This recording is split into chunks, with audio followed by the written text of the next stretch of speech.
안녕하세요. 바로경제24입니다. 오늘 4월 29일 화요일 경제 뉴스를 전해드립니다. 오늘은 오픈 AI 성장 둔화 우려가 글로벌 증시를 강타한 가운데 한국 증시는 4조 달러를 돌파하며 영국을 제치고 세계 8위에 오르는 극명한 대조를 보였습니다. 또한 일본의 중고무기 수출과 호르무즈 해협 통과 등 지정학적 이슈와 삼성전자 노사 갈등까지 다양한 소식들을 차례로 살펴보겠습니다. 먼저 글로벌 시장 소식부터 전해드리겠습니다.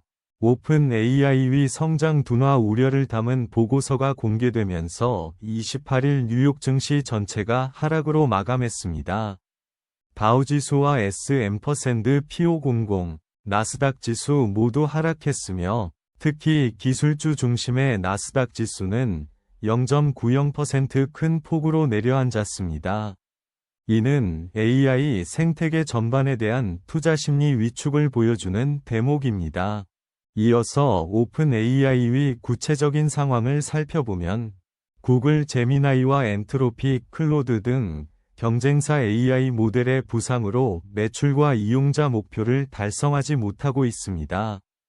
경쟁 심화로 인한 내부 분열이 심화되면서 추진 중인 기업 공개 일정도 지연될 가능성이 높아지고 있는 상황입니다.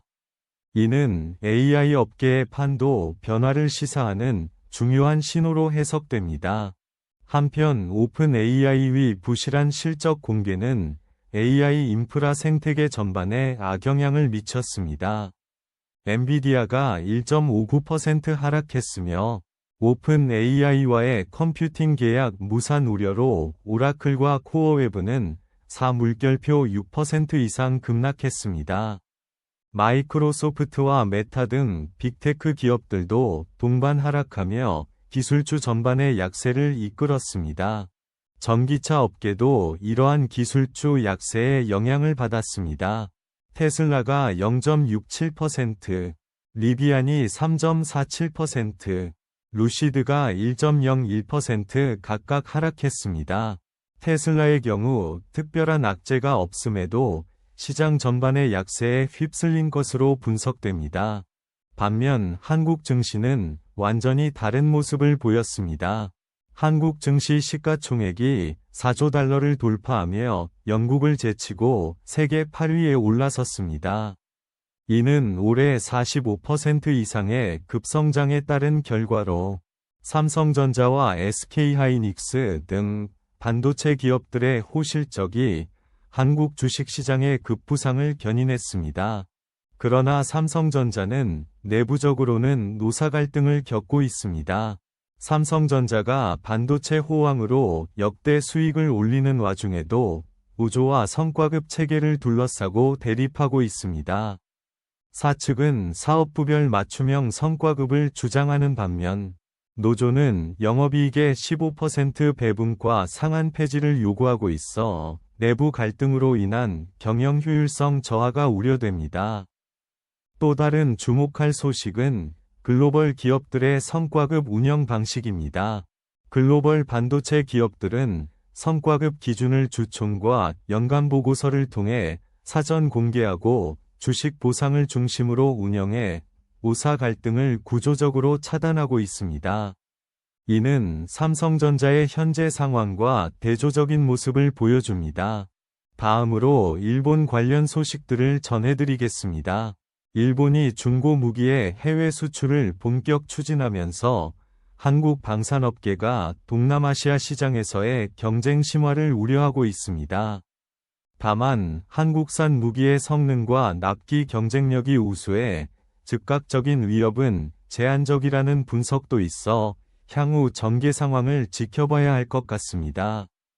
이와 함께 일본 유조선이 이란 전쟁 이후 처음으로 호르무즈 해협을 통과했습니다. 이란 당국의 허가를 받았으나 통행료 납부 여부는 확인되지 않았으며 일본은 중동 원유 의존도를 낮추기 위해 미국산 원유 수입을 대폭 늘리고 있습니다. 이는 에너지 안보 측면에서 중요한 변화로 평가됩니다. 국내 의료 분야에서는 정부가 중동 전쟁으로 인한 의료 제품 수급 불안 우려에도 불구하고 안정적인 재고 상황을 발표했습니다.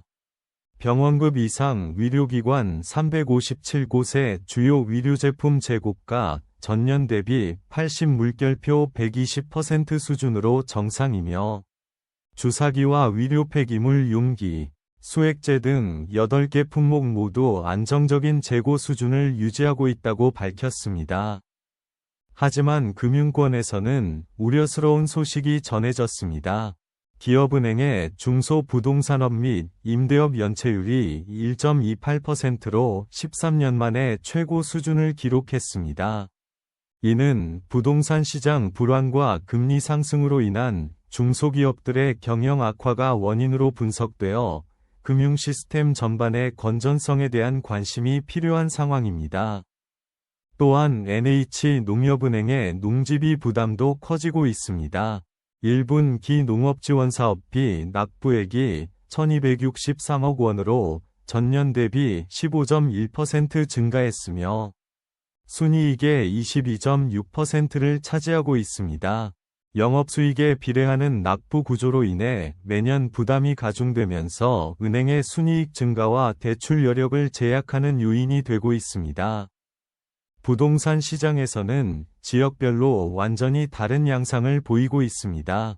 서울에서는 전용 60제곱미터 미만 소형 아파트 분양이 집중되는 반면 지방에서는 84제곱미터 이상 중대형 위주로 공급되고 있습니다.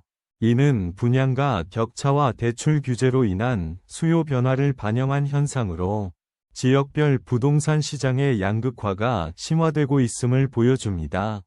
기술 발전 소식도 전해드리겠습니다. 오픈 AI와 구글이 텍스트 구현과 객체 구분 등 정밀한 작업이 가능한 차세대 이미지 생성 AI를 선보였습니다.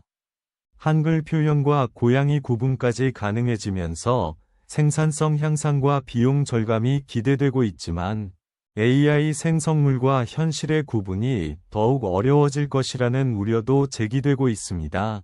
마지막으로 전자상거래 관련 주의사항입니다. 시커머스 판매자들이 국내 제품 사진을 무단 도용해 같은 제품을 더 싸게 파는 것처럼 속여 판매하는 사기 행각이 증가하고 있습니다.